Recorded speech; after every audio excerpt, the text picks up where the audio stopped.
Halo, selamat pagi. Jumpa lagi kita pada hari ini dalam pembelajaran muatan bahasa Indonesia, materi ide pokok dan kalimat utama. Simak baik-baik ya anakku. Hari ini 21 Juli 2020.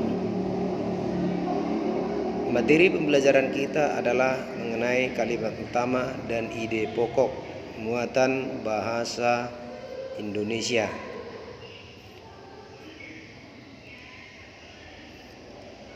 Tahukah anak-anakku apa itu ide pokok? Ayo coba kalian ingat kembali, mungkin sudah dipelajari pada pelajaran kelas 5 yang lalu. Ada yang tahu nggak? Ya, anak-anakku pasti masih ada yang ingat kan? Ya, pengertian ide pokok adalah topik atau inti permasalahan dari sebuah paragraf, atau ide pokok itu adalah makna tersirat yang terdapat dalam sebuah paragraf. Ide pokok atau gagasan utama adalah gagasan yang menjadi pokok pengembangan paragraf. Di dalam sebuah paragraf terdapat yang namanya kalimat utama, dan ide pokok itu juga terdapat dalam kalimat utama ini. Di dalam satu paragraf terdapat satu ide pokok. Berarti di setiap paragraf terdapat satu ide pokok. Paham ya anak-anakku? Jadi pengertian ide pokok itu tentu kalian sudah dapat simpulkan bahwa ide pokok itu adalah topik atau inti permasalahan dari sebuah paragraf dan seterusnya. Kita lanjut ya.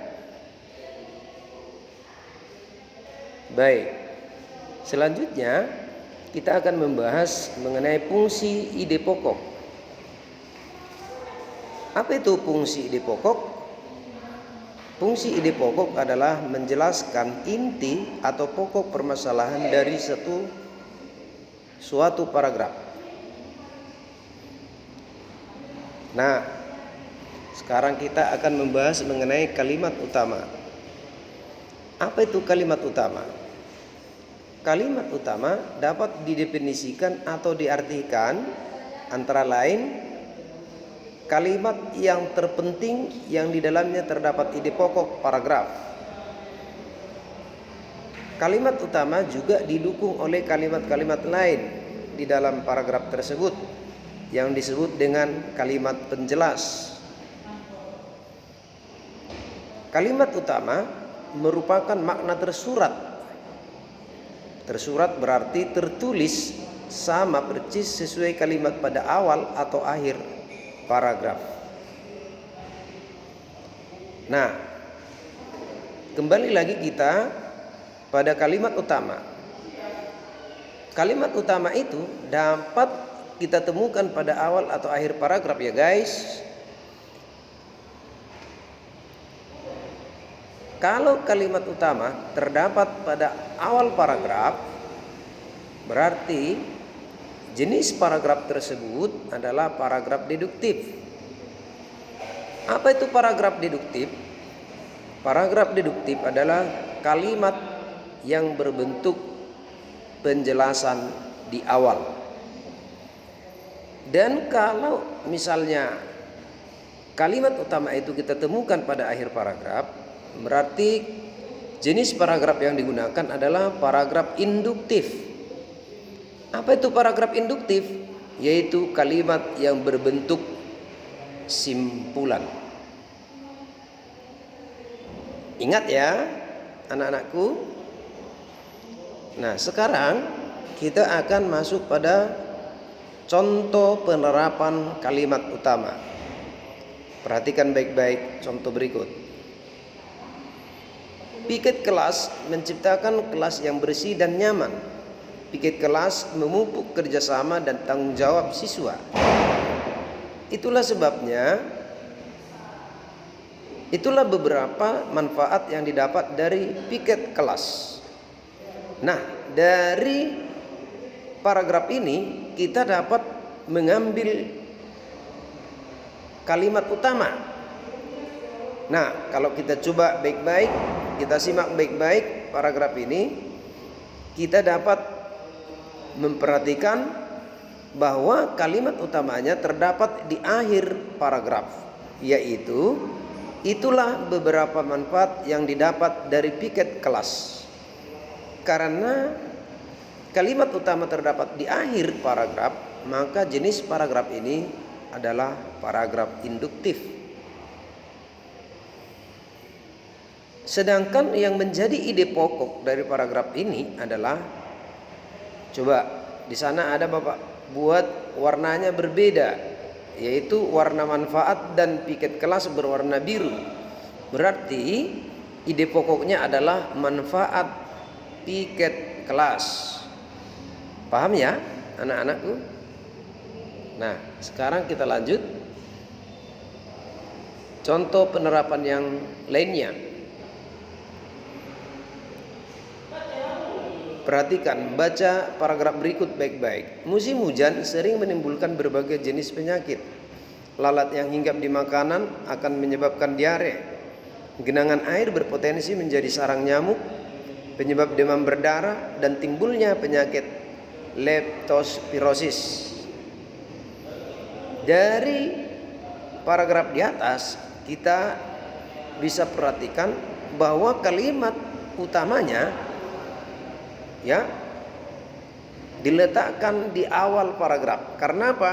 Karena kalimat di awal ini memberi penjelasan, yaitu mengenai musim hujan akan menimbulkan berbagai jenis penyakit. Jadi memberi penjelasan dia. Karena dia memberi penjelasan, berarti paragrafnya termasuk paragraf deduktif, di mana kalimat utamanya juga berada di awal paragraf, yaitu musim hujan sering menimbulkan berbagai jenis penyakit. Jadi jenis paragraf ini adalah paragraf deduktif.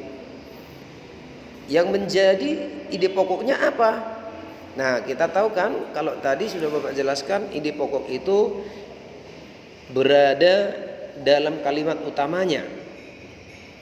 Karena kalimat utamanya musim hujan sering menimbulkan berbagai jenis penyakit, maka ide pokoknya bisa kita ambil, yaitu bahwa penyakit pada musim hujan. Coba kita lihat, penyakit pada musim hujan, kalimat ini tidak ada pada paragraf di atas. Nah, dengan demikian, karena penyakit pada musim hujan ini tidak terdapat pada paragraf di atas, berarti ini adalah berupa kalimat simpulan. Nah, kalimat simpulan. Oke, kita lanjut. Sekarang perhatikan baik-baik pesan Pak Guru. Perhatikan baik-baik pesan Pak Guru. Yang pertama, catatlah materi penting, kalimat utama dan ide pokok dalam buku tulismu. Jangan lupa tulis dengan rapi ya nak. Yang kedua, tetaplah belajar secara rutin di rumah tanpa disuruh orang lain. Yang ketiga, patuhi nasihat orang tuamu di rumah. Yang keempat, jaga kesehatan dengan rajin mencuci tangan dan gunakan masker saat keluar rumah. Demikian materi yang Bapak sampaikan hari ini. Terima kasih. Thank you dari Pak Guru Riston M. Sitanggang SPD. Bye bye.